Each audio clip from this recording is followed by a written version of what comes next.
Assalamualaikum warahmatullahi wabarakatuh. Yang terhormat Bapak Ibu dosen pengampu mata kuliah biomedik. Perkenalkan, saya atas nama Widya Sandi yang bertugas sebagai moderator pada kesempatan kali ini. Kami dari kelompok 5 akan mempresentasikan materi dengan judul klasifikasi dan mekanisme kerja obat kardiovaskular, analgesik, dan antiinflamasi. Presentasi ini disusun sebagai bagian dari pemenuhan tugas mata kuliah biomedik. Adapun materi yang akan dibahas dalam presentasi ini dengan tujuan memberikan pemahaman yang lebih jelas mengenai topik tersebut. Adapun presenter yang bertugas untuk membawakan materi pada kali ini yaitu yang pertama ada Dian Juriska, yang kedua Levi Guing, yang ketiga Makfira Ananda, yang keempat Maynard Trilestari, dan yang kelima adalah Usnul Awalia. Langsung saja, mari bersama kita dengarkan pemaparan materi dari para presenter.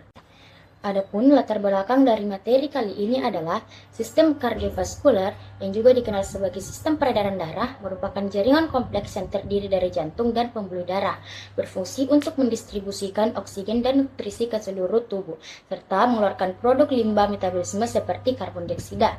Sistem ini memainkan peran krusial dalam mempertahankan hemostatis tubuh, termasuk pengaturan suhu dan keseimbangan cairan. Jantung berfungsi sebagai pompa utama yang memompa darah melalui sistem arteri dan vena, sedangkan pembuluh darah berfungsi sebagai saluran transportasi untuk darah yang kaya oksigen dan nutrisi. Obat kardiovaskuler adalah obat-obatan yang bekerja pada jantung dan pembuluh darah yang digunakan untuk mengatasi berbagai gangguan atau penyakit pada sistem kardiovaskuler. Obat ini digunakan pada beberapa kondisi seperti gagal jantung, hipertensi, angina pectoris, infark miokard, dan aritmia.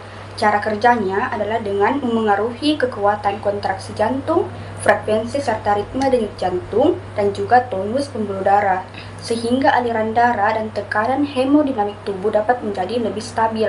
Dalam praktik klinik, obat kardiovaskuler terdiri dari beberapa golongan, diantaranya ada antiplatelet, statin, beta blocker, inhibitor sistem renin-angiotensin, dan juga diuretik. Pemilihan obat-obat ini disesuaikan dengan kondisi dan kebutuhan klinis masing-masing pasien. Selain itu, obat-obatan jantung memiliki peran yang sangat penting dalam manajemen dan pengendalian penyakit kardiovaskuler.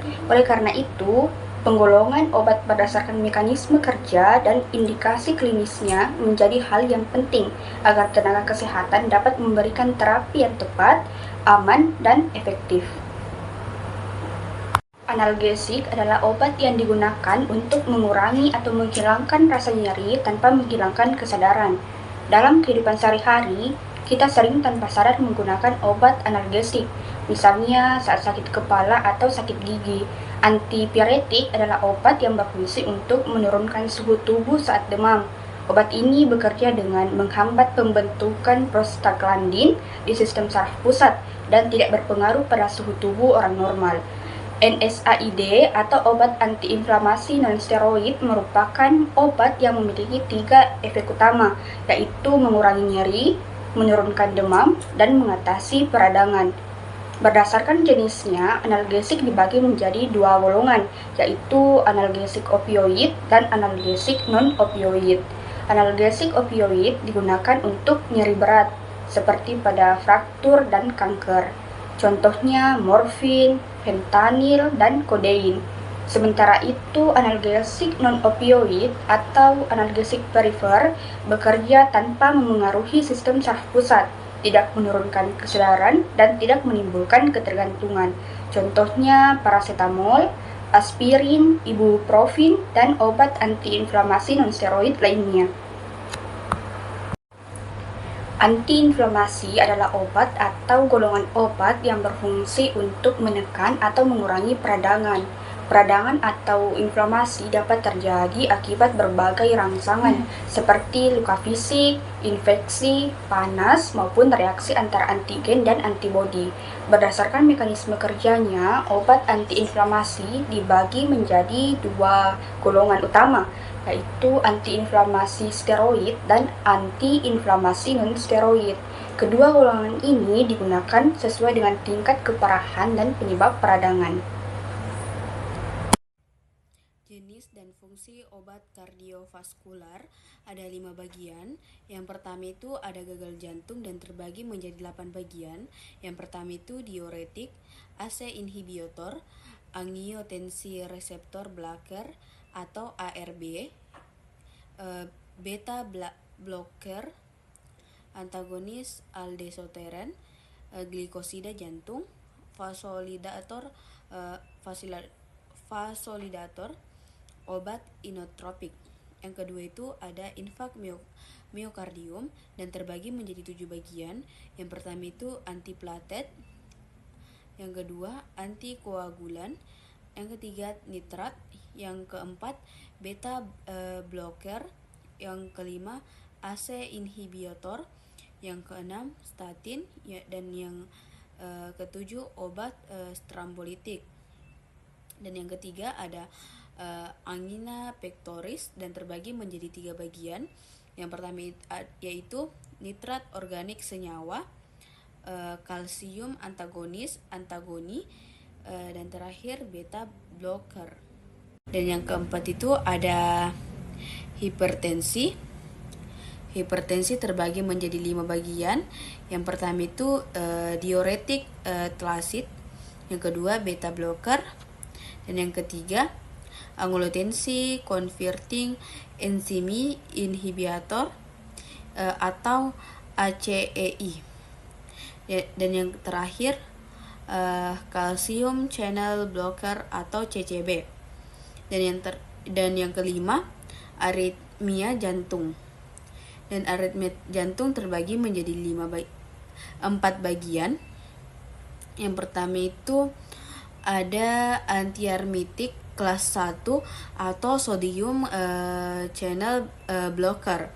Dan yang kedua itu ada antiarmitik kelas 2 beta blocker. Dan yang ketiga ada antiarimitik kelas 3 atau potassium channel blocker. Dan yang terakhir antiakrimitik kelas 4 ada calcium channel blocker diltiazem. C. Perbedaan analgesik opioid dan non-opioid serta antiinflamasi steroid dan non-steroid dalam penanganan nyeri dan inflamasi. 1. Analgesik opioid. Analgesik opioid adalah obat pereda nyeri yang bekerja langsung pada sistem saraf pusat dengan berkaitan pada reseptor opioid yang terdapat di otak dan medula spinalis. Ikatan ini berfungsi untuk menghambat penghantaran serta persepsi nyeri, sehingga rasa nyeri yang dirasakan pasien menjadi berkurang. Analgesik opioid biasanya digunakan untuk mengatasi nyeri sedang hingga berat, seperti nyeri setelah operasi, nyeri akibat trauma berat, maupun nyeri pada pasien kanker. Obat ini sangat efektif untuk kondisi nyeri yang tidak dapat ditangani oleh analgesik biasa.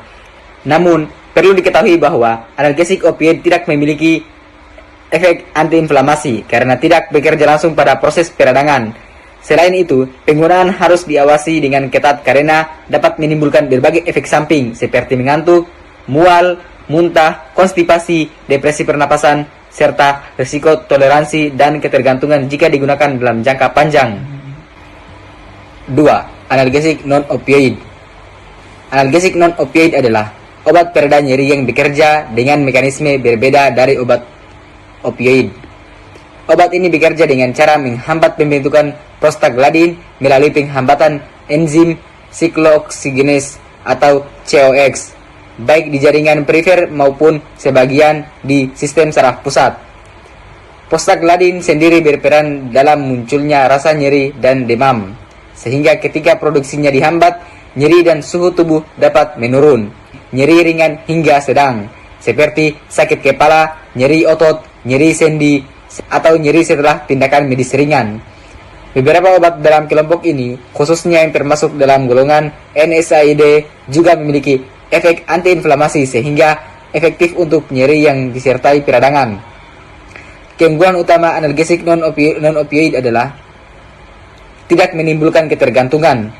Namun demikian, penggunaannya tetap perlu diperhatikan karena dapat menimbulkan efek samping seperti iritasi lambung, gangguan fungsi ginjal, serta peningkatan risiko pendarahan, terutama jika digunakan dalam jangka panjang atau dengan dosis tinggi. Perbedaan antara antiinflamasi steroid dan non-steroid yaitu antiinflamasi steroid adalah obat dengan efek antiinflamasi yang sangat kuat. Obat ini juga menekan aktivitas sistem imun sehingga mampu mengurangi pembengkakan, kemerahan, nyeri, dan kerusakan jaringan akibat inflamasi. Antiinflamasi steroid sering digunakan pada kondisi inflamasi berat, seperti penyakit autoimun, asma, reaksi alergi berat, dan peradangan kronis. Meskipun efektif digunakan dalam jangka panjang, obat ini dapat menimbulkan efek samping seperti osteoporosis, hipertensi, peningkatan risiko infeksi, sehingga penggunaannya harus sesuai. Kemudian, antiinflamasi non-steroid merupakan obat yang paling sering digunakan untuk mengatasi nyeri dan antiinflamasi ringan hingga sedang. Obat ini banyak digunakan pada kondisi seperti nyeri sendi, nyeri otot, nyeri haid, dan peradangan pasca cedera. Dibandingkan dengan antiinflamasi steroid, efek antiinflamasi non-steroid lebih ringan, tetapi memiliki resiko efek samping, terutama pada saluran cerna seperti gastritis, gangguan fungsi ginjal, serta peningkatan risiko pendarahan. Sehingga pemilihan obat harus disesuaikan dengan kondisi klinis pasien. Baik, materi selanjutnya yaitu prinsip penggunaan obat kardiovaskular, analgesik, dan antiinflamasi secara aman dan rasional dalam praktik klinis. Yang pertama, prinsip penggunaan obat kardiovaskular. Penggunaan obat ini secara aman dan rasional harus didasarkan pada diagnosis yang tepat, indikasi yang jelas, serta evaluasi kondisi klinis pasien secara menyeluruh. Obat-obat kardiovaskular seperti antihipertensi, antiaritmia, diuretik, dan antikoagulan bekerja langsung pada sistem vital tubuh, sehingga kesalahan dosis atau pemilihan obat dapat menimbulkan efek yang serius seperti hipotensi, gangguan irama jantung, atau pendarahan. Oleh karena itu, sebelum terapi dimulai, dokter harus mempertimbangkan usia, fungsi ginjal dan hati, tekanan darah, denyut jantung, serta penyakit penyerta pasien. Prinsip rasional juga menekankan pada pemilihan obat ini pertama sesuai pedoman klinis, penggunaan dosis efektif terendah, serta penyesuaian dosis secara bertahap. Nah, yang kedua adalah prinsip penggunaan obat analgesik. Penggunaan analgesik secara aman dan rasional didasarkan pada tingkat nyeri, penyebab nyeri, dan kondisi pasien. Prinsip utama yang digunakan adalah analgesic ladder, yaitu pemberian analgesik dimulai dari obat dengan potensi paling ringan, non-opioid, kemudian ditingkatkan ke opioid lemah atau kuat bila nyeri tidak terkontrol. Pendekatan ini bertujuan untuk mencapai pengendalian nyeri yang optimal dengan resiko efek samping yang minimal. Dalam praktik klinis, analgesik non-opioid seperti paracetamol lebih diutamakan untuk nyeri ringan hingga sedang. Sedangkan analgesik opioid hanya digunakan pada nyeri sedang hingga berat yang tidak responsif terhadap terapi lain. Penggunaan opioid harus dilakukan dengan sangat hati-hati karena beresiko menimbulkan toleransi, ketergantungan, dan depresi pernafasan. Oleh karena itu, pemantauan ketat terhadap dosis, durasi penggunaan, dan respons pasien sangat diperlukan. Yang ketiga adalah prinsip penggunaan obat antiinflamasi. Penggunaan obat antiinflamasi secara aman dan rasional harus disesuaikan dengan derajat inflamasi, penyebab peradangan, dan risiko efek samping pasien. Antiinflamasi non-steroid digunakan pada inflamasi ringan hingga sedang, sedangkan antiinflamasi steroid digunakan pada inflamasi berat atau kondisi khusus seperti penyakit autoimun dan reaksi alergi berat. Pemilihan obat harus dipertimbangkan manfaat terbesar dan risiko terkecil bagi pasien. NSAID sebaiknya digunakan dalam dosis efektif terendah dan durasi sesingkat mungkin untuk mengurangi risiko efek samping, terutama pada saluran cerna, ginjal, dan sistem kardiovaskular. Pada pasien berisiko tinggi seperti lansia atau pasien dengan riwayat tukak lambung, penggunaan pelindung lambung atau alternatif obat perlu juga dipertimbangkan. Adapun kesimpulan dari materi kali ini adalah penyakit kardiovaskuler seperti gagal jantung dan infak miokardium akut memerlukan terapi farmakologis yang tepat dan terintegrasi. Kombinasi obat-obat kardiovaskuler bekerja saling mendukung untuk meredakan gejala, mencegah komplikasi, serta menurunkan angka kesakitan dan kematian. Penggunaan analgesik dan antiinflamasi membantu mengatasi nyeri dan peradangan. Pemilihan obat harus disesuaikan dengan kondisi klinis pasien agar terapi tetap aman, efektif, dan optimal dalam jangka panjang. Itulah pemaparan materi dari kelompok kami. Mohon maaf jika ada kesalahan. Wassalamualaikum warahmatullahi wabarakatuh.